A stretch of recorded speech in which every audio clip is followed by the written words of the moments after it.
এই 7.5 বছরে রাজ্যে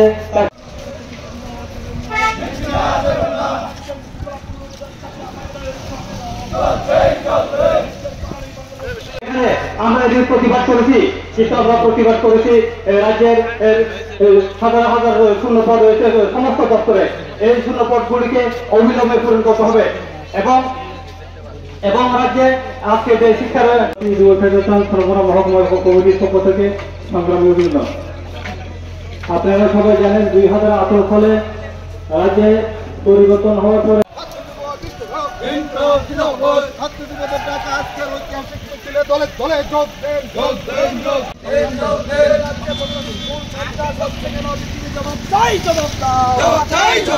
মানুষের কথা বলার অধিকার নেই, জবাব চাই, জবাব চাই।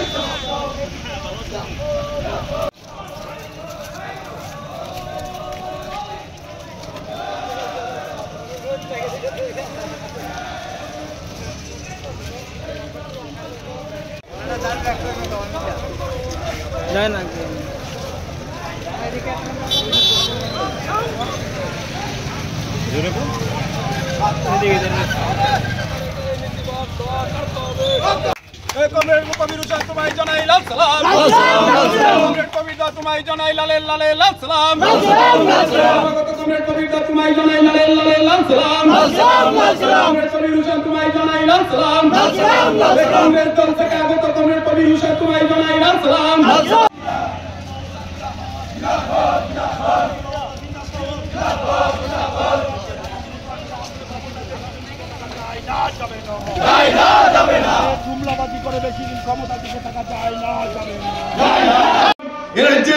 আমরা ঠিকই ভেবেছিলাম বিজেপি এর রাজ্যের বেকারের স্বার্থে কথা বলতে পারে না, কিন্তু কেউ কেউ মনে করেছিলেন না বিজেপি ক্ষমতায় আসলে চাকরি হবে। আমরা জিজ্ঞেস করতে চাই, যারা বিজেপি করেন 2018 সাল থেকে 2025 সালের গতকালকে শেষ হওয়া যে বিধানসভায় একদিন দাঁড়িয়ে বিজেপির কোন নেতা মন্ত্রী মুখ্যমন্ত্রী তারা কেউ বেকারের স্বার্থে একটা সিদ্ধান্ত গ্রহণ করেছেন?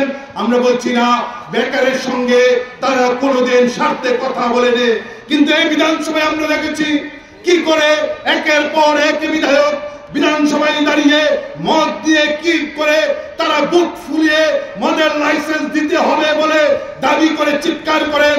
আমাদের বিধানসভায় যেদিন থেকে শুরু হয়েছিল, হয়তো কংগ্রেস ছিলেন, একটা বড় সময় বামপন্থীরা ছিলেন, আমরা জানি ইতিহাস থেকে শিক্ষা নিয়েছে। ত্রিপুরা রাজ্যের বিধানসভায় বিজেপি সরকার আসার আগে কোনোদিন মদ দিয়ে মদের আরো ব্যাপক বৃদ্ধি করতে হবে তা নিয়ে ত্রিপুরার বিধানসভায় আলোচনা হয়নি, কিন্তু আমাদের বিধানসভায় বেকারের স্বার্থ নিয়ে আলোচনা হতো, এখন মদ নিয়ে আলোচনা হয়। বেকারের স্বার্থে বিধানসভায় কথা হয় না। আর কি দেখলাম কি করে কথা হবে যে বিধানসভায় অপরাধীদের কুলে বিজেপির সরকার চলছে। আচ্ছা বলুন তো কতজন বেকার ছেলে মেয়ের কর্মসংস্থানের ব্যবস্থা হয়েছে?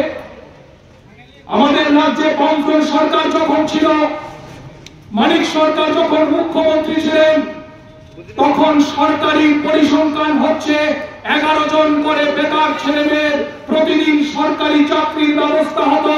আর আজকে আমাদের রাজ্যে বিজেপি আইপিএফটি সরকার চলছে, 7 বছরের বেশি সময় অতিক্রম হয়ে গেছে।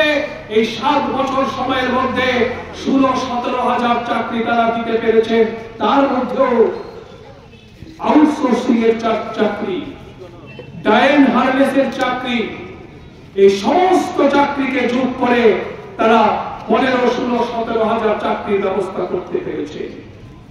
এটা বেকার ছেলে মেয়েদের সাথে প্রতারণা না? আপনি হাসপাতালে যান, চিকিৎসা পরিষেবা পাবেন না, ডাক্তারের সংকট, নার্সের সংকট, স্বাস্থ্যকর্মীর সংকট। সরকারি স্কুলগুলোতে যান, পড়াশোনা লাটে উঠে গেছে।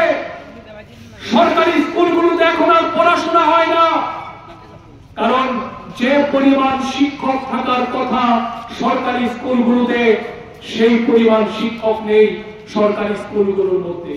শুধুমাত্র সোনামুড়া স্কুলের কথাই বলছি না, আগরতলা শহরের বনেদি স্টেট স্কুলগুলো একটা সময় সারা ত্রিপুরা রাজ্যের অভিভাবকরা তারা চেষ্টা করতেন ছেলে বা মেয়েকে আগরতলায় কোনো নামী সরকারি স্কুলে ভর্তি করাবো, সেই সরকারি স্কুলগুলোতেও আজকে শিক্ষা পরিষেবা ভেঙে পড়েছে, কারণ প্রয়োজনীয় শিক্ষক নেই।